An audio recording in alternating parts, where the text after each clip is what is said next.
Good morning दोस्तों, कैसे हैं आप सब लोग। आशा करता हूँ आप सब लोग अच्छे होंगे और आपका दिन शुभ होगा। अब हम बात करने जा रहे हैं, कल हम सब ने 150वीं जयंती बनाई यूनिटी डे के तौर पर हमारे देश के गृह मंत्री, पहले गृह मंत्री और उप प्रधानमंत्री, जो हमारे देश में लौह पुरुष के नाम से भी जाने जाते हैं, उन्होंने हमारे देश में, हम बात करने जा रहे हैं सरदार वल्लभ भाई पटेल की, जिन्होंने उनके 3 योगदानों को हमें कभी नहीं भूलना चाहिए: यूनिफिकेशन, सिविल सर्विस और सेंसस। और उन्होंने एक बात और बोली थी दोस्तों कि हमारे को एक स्ट्रॉन्ग आर्मी की ज़रूरत है, ताकि हम पे कोई आक्रमण ना कर सके। हालांकि महात्मा गांधी के विचार नहीं थे। महात्मा गांधी ने बोला कि Mahatma Gandhi did not believe in armed strength. Mahatma Gandhi कभी भी आर्म्ड स्ट्रेंथ की बात ही नहीं करते थे और वो कहते थे हमेशा अहिंसा के साथ चलो। लेकिन सरदार वल्लभ भाई पटेल थे जिन्होंने इसकी बात करी। दोस्तों, हम बात करते हैं पहले यूनिफिकेशन ऑफ इंडिया की। जो आर्टिकल छपे हैं जगह जगह, उनमें उनके योगदानों के बारे में डिटेल से चर्चा की गई है। यूनिफिकेशन, उनके जो करियर था, ये बड़ा लॉन्ग करियर, उनमें ये उनके एक सर का एक ताज जैसा है, जो उनका करियर जो चमकता हुआ था, उन्होंने एक जो भारत के लिए किया। जब भारत ने इंडिपेंडेंस ले ली थी दोस्तों, उसके बाद भारत के पास समस्या ये थी कि 40% जो कंट्री जो थी वो प्रिंसली स्टेट में डिवाइड थी, अलग जो छोटे छोटे प्रांतों में बटी हुई थी, जिसमें से टोटल 565 प्रिंसली स्टेट थे। 40% of country was under princely, 565 princely state. उनको इंटीग्रेट करना बहुत ही डिफ़िकल्ट टास्क था। एक जो इंडिया का एक तरीके का जो आप नक्शा देख रहे हैं, और उसको इंडिया के उसमें लाना बहुत ही मुश्किल टास्क था। लेकिन ये सब किया दोस्तों सरदार वल्लभ भाई पटेल ने। जैसे कि एग्जाम्पल के लिए निज़ाम ऑफ हैदराबाद, वहाँ के जो प्रजा जो थी वहाँ हिंदू थी, लेकिन जो वहाँ का जो वो था, जो निज़ाम जो था वो दोस्तों वो मुस्लिम था, तो वो इंडिया में शामिल नहीं होना चाहता था। वल्लभ भाई पटेल जब उस समय के डिप्टी प्राइम मिनिस्टर भी थे और होम मिनिस्टर भी थे दोस्तों, उन्होंने क्या किया, अपना एक आयरन जैसा कलेजा दिखाया, लोहे जैसा, और उन्होंने क्या किया, ऑपरेशन पोलो का नाम दिया। और उन्होंने क्या किया, निज़ाम को साइन करने के लिए उन्होंने सेना भेजी और उन्होंने साइन करने के लिए मजबूर कर दिया। पार्टीशन जो कि हैड क्लेम्ड एटलीस्ट 2 लाख लोग मर गए थे due to Patel resolute blend of diplomacy and force. One of the most demanding obstacle to fully unified India was countered with minimum human cost. जब ये सब हुआ था दोस्तों, जब ये पार्टीशन जब हुआ था, उसके बाद भी पोस्ट पार्टीशन भी 2 लाख लोग मर गए थे दोस्तों इसी सब चीज़ में। ये ह्यूमन कॉस्ट भी है इसके साथ साथ। हैंस उसे फिर भी जस्टिफाई किया जाता है क्योंकि हमारे देश के लिए ज़रूरत थी। और उन्होंने क्या किया था दोस्तों, उनका दूसरा जो काम था, उन्होंने क्या इस्टेब्लिश किया, ऑल इंडिया सिविल सर्विसेज। जो बर्थ ऑफ सिविल सर्विस जो पहले earlier years of British rule में आया था, लेकिन it was steel frame of colonial rule. ये उसमें जो है ना अंग्रेज़ों की छाप लगी हुई थी। तो विच इज़ मैं कई लोग इस पे ऐसे असहमत थे कि इसे कंटिन्यू करना चाहिए, नहीं कंटिन्यू करना चाहिए। अब हमारा देश आज़ाद हो गया है दोस्तों, तो इवन बिफोर इंडिपेंडेंस से पहले जब वो होम मिनिस्टर थे इंटरिम गवर्नमेंट के, तो पटेल ने क्या बोला, वो एंगेज हो गए दोस्तों future of civil and police services से रिलेटेड। उन्होंने इसके ऊपर बताया कि सिविल एंड पुलिस सर्विसेज की हमें बहुत ही ज़्यादा आवश्यकता है। Civil to that and he had convene उन्होंने कॉन्फ्रेंस भी कन्वेंट की थी जिस of provincial premier in October 1946 में, जिसकी हम बात कर रहे हैं। Post independence he had a firm view, और जब हमारा देश आज़ाद हो गया था तो उनका एक फर्म व्यू था, और उन्होंने क्या किया, ऑल इंडिया मेरिट बेस पे ये एडमिनिस्ट्रेटिव सर्विस की उन्होंने कहा ये फंडामेंटल है टू होल्ड। उन्होंने कहा ये काफ़ी ज़्यादा ज़रूरी है ताकि वो इंडिया के जो लोग हैं वो एक साथ रह सकें, टुगेदर रह सकें। और उन्होंने उनके जो एफर्ट्स थे काफ़ी ज़्यादा महत्वपूर्ण थे इस क्षेत्र में। और उन्होंने क्या किया, उन्होंने नाम बदल लिया इसका और उन्होंने नाम दिया Indian administrative service and Indian police service, जो रिप्लेसमेंट थे आईसीएस का। That was a new steel frame for a newly independent, ये बहुत ही ज़्यादा इम्पॉर्टेंट न्यूली इंडिपेंडेंट नेशन का।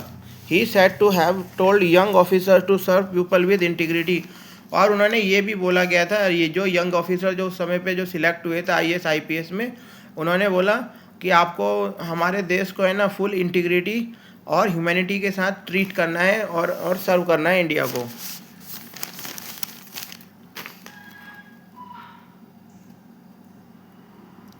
और हम बात करते हैं, और वो उनका जो कंट्रीब्यूशन था, जो पहला जो नेशनल कंसेंसस उन्होंने कराया था, पटेल जो है ना उन्होंने हाईलाइट किया था purpose of first census, and उन्होंने अपना एक विज़न भी पेश किया था इसके बारे में।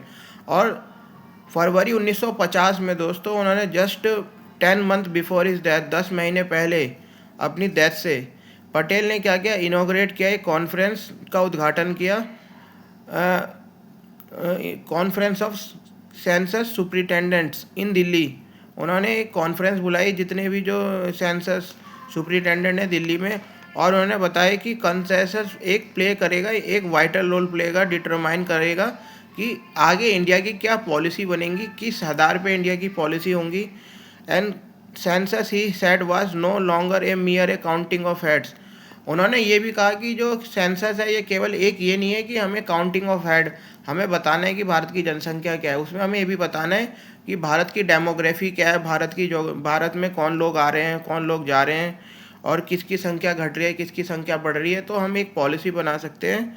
और उन्होंने ये भी बताया कि extraction of valuable scientific data की भी ज़रूरत है, जो सोशोलॉजिकल इम्पोर्टेंस, हमें एक ऐसा साइंटिफिक डेटा बनाना है जो सोशोलॉजिकल इम्पोर्टेंस रखता हो। ये सब बातें जो भी ये हम बातें बता रहे हैं, ये सब दोस्तों रिपोर्टों में छपी गई है, कोई भी ऐसी फर्जी बात नहीं है जिस पे आप भरोसा ना कर सकें। He further elaborated on outline of the exercise, और उन्होंने उसके बाद इसका एलोबरेट किया, उसे डिटेल में बताया।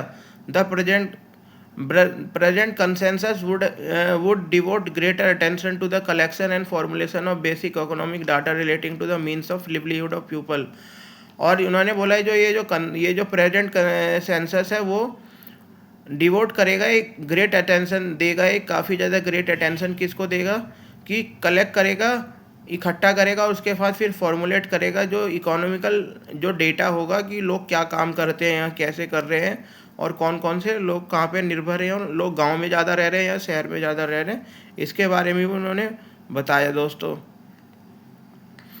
आई would like to stress consensus effort on the opportunity for the government to reach every home throughout the length and the breadth of the country।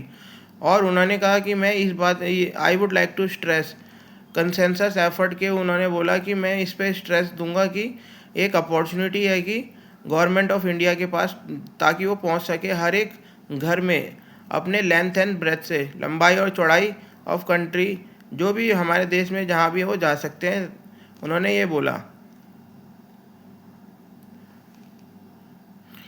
और इन शब्दों में सिंपली ये बोला जाए तो पटेल ने put together building block of first census, उन्होंने क्या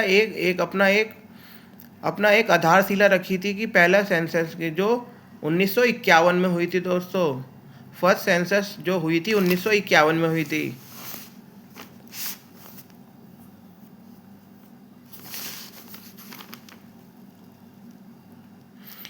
दोस्तों और बात करते हैं बरदौली सत्याग्रह की, लीडरशिप ऑफ बरदौली सत्याग्रह। जैसे चंपारण सत्याग्रह किया था, उन्होंने क्या किया, मोहनचंद करमचंद गांधी को जो है ना नेशनल प्रोमिनेंस में लिया है, वो सामने लोगों के सामने लिया है। ऐसे ही बरदौली सत्याग्रह जो हुआ था दोस्तों, बरदौली सत्याग्रह ने उन्होंने पटेल को भी सबके सामने, जनता के सामने रख दिया। और वो है बरदौली जो है ना फार्मर का प्रोटेस्ट का against imposition of high tax. ये क्या था, इसमें ना हाई टैक्स लगाए जा रहे थे, विच लेड टू जिसने ये जो movement Patel methodological and disciplined organisation of mass movement. Patel का जो मैथोलॉजिकल एंड डिसिप्लिन ऑर्गेनाइजेशन था एक मास मूवमेंट का, उसने क्या कर दिया दोस्तों, इस टैक्स कलेक्शन जो बड़ा था उसको कैंसल आउट कर दिया and earn him the एंडेरिंग एंडेरिंग sobriquet of Sardar, by which he was featured to by many for the rest of his life, जिसको उनके ज़िंदगी के बाद में भी इस सत्याग्रह के बारे में जाना गया जो बरदौली सत्याग्रह हुआ था। दोस्तों ये बिफोर बरदौली सत्याग्रह दो Patel had provided glimpse of his ability while assisting Gandhi in Kheda Satyagraha. 1918 में जो खेड़ा सत्याग्रह हुआ था तो उसमें गांधी की इन्होंने मदद करी थी। 1928 में बरदौली सत्याग्रह इन्होंने करवाया था दोस्तों, जहाँ पे पटेल ने अपना प्रेगमेटिक लीडरशिप शो करी थी स्टाइल। और तभी अभी भी आज के समय में बोलते हैं कि अगर सरदार वल्लभ भाई पटेल होते तो हमारे देश में तो कुछ और ही कंडीशन होती।